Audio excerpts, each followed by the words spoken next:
सोमनाथ सूर्यवंशी बद्दल मुख्यमंत्री खोटं बोलले. एकही आमदार मला असं मिळाला नाही किंवा मुख्यमंत्री खोटं बोलले.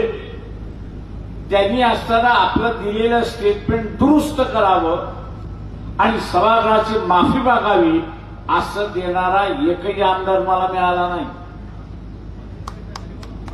ते मला सगळेच म्हणत होते प्रकाश जाऊ दे ना, मुख्यमंत्री आहेत. अरे म्हटलं मुख्यमंत्री आहेत मान्य आहेत, पण त्यांनी सभागृहामध्ये खोटं बोलू दे किंवा सभागृहामध्ये चुकीची माहिती अगोदरच्या अधिकाऱ्यांनी दिली असेल मान्य आहे मला, पण नव्यानं माहिती आल्यानंतर स्वतःहून दुरुस्त करण्याची हिंमत नाही, ताकद नाही. हा म्हटलं कुठला असणारा मुख्यमंत्री.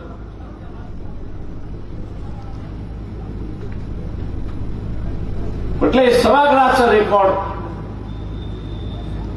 उद्या अधिकृत रेकॉर्ड त्या ठिकाणी ठरवलं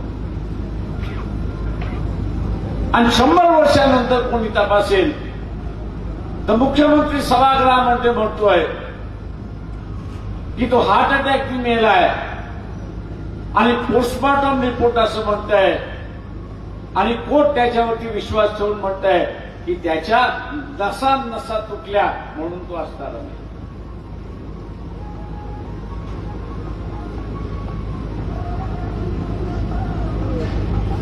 ती आजही केस औरंगाबाद हायकोर्टामध्ये चालली. सरकारचा पूर्ण प्रयत्न चाललाय की तिला दाबून टाका, पण आम्ही क्षण मानलाय की ती दाबल्या जाणार नाही. त्या 27 पोलीस अधिकाऱ्यांना जेलमध्ये आम्ही घातल्याशिवाय राहणार नाही.